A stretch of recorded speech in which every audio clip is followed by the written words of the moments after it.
if you're gonna do it, just do it. Don't give me this. Don't take a half step and then a half step back and then 2 steps back and then 5 steps forward. Which side are you on? Which side are you on?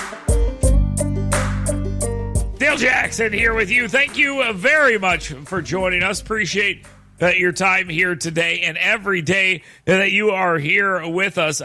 Some tariff news, guys. It may be worth noting. Donald Trump now talking about exempting some automakers from these tariffs. You know, from the auto tariffs. You know, the ones that started all of this. Yes, that's right. We're exempting those. That's the next conversation we are having. Let's bring Jacob Morrison on. He's a labor guy, deals a lot with unions, and he was big on some of the attempts to unionize here in the South recently. And I kind of want to ask this question to you, Jacob. Should Trump end the auto tariffs? I wouldn't be opposed necessarily to some of them coming down, but I do think if we're talking about totally exempting, a big portion of these auto tariffs, I think that's totally defeats the purpose. Yeah, that's exactly right. Jacob Morrison joins us. He's with the Valley Labor Report. He is on 9:30 to 11 on Saturdays right here on WVNN. He joins us right now on the Alabama A&M $350 million Bulldog Hotline. Did you know Alabama A&M's economic impact on Alabama is $350 million every year and $238 million on North Alabama alone? Learn more about what Alabama A&M can do for you and your community at aamu.edu. Here's the story from the AP, Jacob. President Donald Trump on Monday suggested that he might temporarily exempt the auto industry from tariffs he previously imposed on the sector to give car makers an opportunity to shore up their supply line. Jacob, listen, buddy, me and you, we were on the same page here on this. We were like, yeah, let's put some auto industry tariffs on here. Left and right, conservative talk show host, left-wing radical coming together. We were holding hands and skipping through the fields. We were excited. We had this. And now Donald Trump has taken it all away from us. Is he taking it from us, Jacob? I mean, it looks like it, but who knows? Next week maybe he's going to announce a 300% tariff on the auto industry, and I think that's the problem with this. It's difficult for me to look at what's happening here and think that there's a real coherent plan that's going to be able to actually, actually increase industry in the United States, which is at least one of the goals. I mean, there's so many different goals that are put forward by the Trump administration on tariffs. Is it to raise revenue? Is it to onshore industry? Is it to negotiate? It's not, and that's another one of the problems is it's not even clear what the goal is. And so then it's difficult to have confidence in the administration. The dude's just winging it, right? I don't know how you come up with any other answer. Yeah, at this point, he's just winging it. That's all it is. He is just absolutely just winging it. This is the thing that I spoke about in the very beginning of all of this. I said, if you're gonna do it, just do it. If you're gonna do it, get out there and hammer it home and just do it. Don't give me this. Don't take a half step and then a half step back and then 2 steps back and then 5 steps forward, because then it has no power, because all it means is somebody somewhere can get to you on some issue and you'll potentially change your mind. And that is exactly what is happening here. Now, if he was to make, I could make this argument, okay? I can make this argument. You could make the argument that if you wanted to do away with the tariffs on, say, auto parts, let's say you wanted to do away with the tariffs on auto parts that build those vehicles, because we all know that, even though, there's a Kia plant on the Alabama-Georgia border, 83% of those parts are coming from China and Mexico and all these other places, but the assembly is done there. And I'm not downplaying the assembly there, made in America, blah, blah, all that stuff. Mm-hmm. But if you're concerned about the rising costs there, on American consumers and stuff. That right there is the story. You could exempt the supply of those vehicles because that's where the Americans are going to see a cost.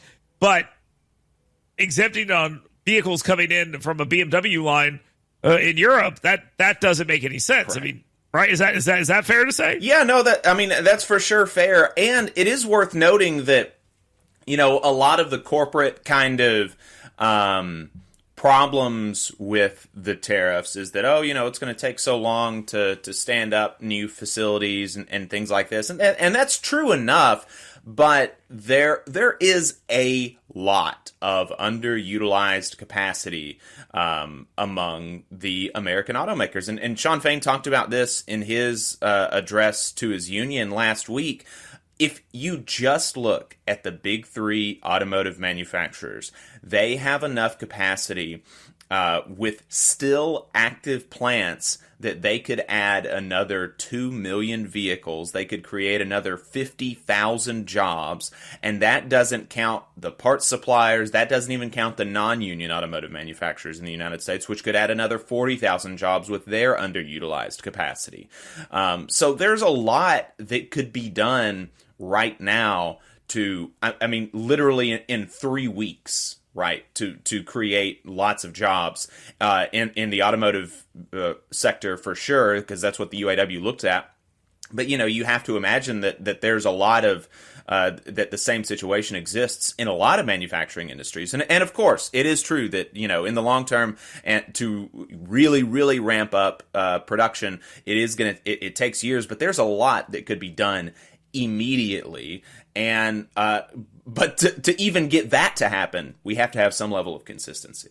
Hey, 5 seconds. Just wanted to say that this is only possible because of our donors. If you want to see more of this, then consider donating yourself at tvlr.fm/donate. Yeah, that's exactly right. And this is sort of, again, my biggest fear about all of this was, to put it quite simply, inconsistency. I think it would have been better, and you tell me if I'm wrong here, I think it would have been better for the country as a whole if Donald Trump would have been like 100% tariffs on everything and then went on vacation for 3 months. What do you think about that? Probably not, just because there's, I think that there's something to say that, like, about the idea that you're just going to stick to a policy and allow the world to adjust to it, even if it's kind of maybe not the most optimal policy. I think there's certainly something there, but I do think that 100% tariffs on everything without a strategic vision for, like, what do you actually want to reshore, because we can't reshore everything, and there are some things that we just can't reshore. And so what do we actually want to reshore? And the industries that we're not interested in reshoring, then it's not advantageous to have a tariff on those industries, because literally all that does is put a tax on folks.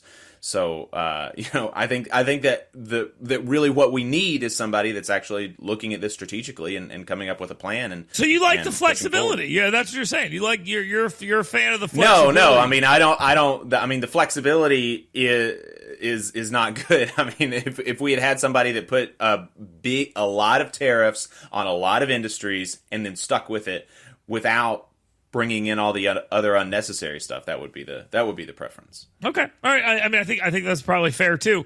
I just, the constant exemption and all these other things. I mean, I guess it shows that he's nimble. I mean, I guess you could make that argument, but I think the more likely argument makes it sound like that maybe he's kind of winging it, and that I don't think is the best strategy. Yeah, I mean, what do you make of the folks that are constantly going, from end to end as these debates, get. You mean the people who will say like, oh yeah, put these tariffs on. I love these tariffs. Yeah, I mean, the ones that are immediately. Hold on. I'm doing a thing here. Hold on. Okay. So the people who hear tariffs and go, yeah, tariffs. It's about time. We need to do that. America first. And then Trump says, yeah, but maybe we'll do some. Maybe we'll absolve some semiconductor people and phones and stuff. Yeah, art of the deal. And he's like, new tariffs on this. It's like, but maybe we'll lower them on this. It's like art of the deal. Yeah, those people. Yeah, I'm rather annoyed by them as well. I would refer to them as enablers. At the same time, on the American left, what do you think, Jacob, about on the American left, the people who are like, for the last 40 years have said tariffs, tariffs, tariffs, tariffs, and then he goes, okay, how about some tariffs? And they're like, oh my God, you're going to kill us all. I have a problem with certainly some of it. I mean, again, like I've said, I mean, the kind of nuanced position here is that tariffs for some strategic industries and not for all. But I find, I mean, Hakeem Jeffries said, kind of attempted to chastise the steelworkers and the auto workers unions for stepping out of line and saying that it muddies the Democrats' messaging when you have, some allies that are coming out and trying to and doing, what I've been doing and what Sean Fain has been doing the whole time and what the steelworkers have been doing the whole time is saying that, we need tariffs on strategic industries, but across the board is not optimal. And Hakeem Jeffries is like, oh, that muddies our messaging. And it's like, well, buddy, it's not our job to do the Democrats' messaging. So, that's true. True. Do that yourself. And so I guess we'll see where the tariffs take us at this point. But it looks like we're going to see some auto exemptions. That's the latest thing here. Hey, would you pay $3,500 for a cell phone if you bought one every 5 years? I mean, if that's what I would probably get a cheaper cell phone before I would pay $3,500. But I would be. The premise of the question, right? Yeah, I do. Yeah. Yeah. If you get the phone manufacturing back into the United States or into the United States, the phones are going to cost $3,500. And like you said, maybe people will just end up buying cheaper phones. That might be the final answer there, or they would pay the tariffs on the phones made in other countries because they would still be significantly cheaper. So there's that angle to it too. We'll have to discuss that at a later date. Jacob Morrison, Valley Labor Report. He joins us. We always appreciate him taking the time to come on here 9:30 to 11 this Saturday on WVNN. He joins us on the Alabama A&M $350 million Bulldog Hotline. We appreciate him being here. You just saw a clip from the Valley Labor Report. We are live every Saturday morning from 9:30 a.m. till 12:30 p.m. And we pride ourselves on keeping all of our content free to everybody so that we can talk to as many working folks as possible. If you support the work that we're doing, you think that it's important, you think that it's good, then consider making a monthly contribution to the project, and you can do that on our website, tvlr.fm.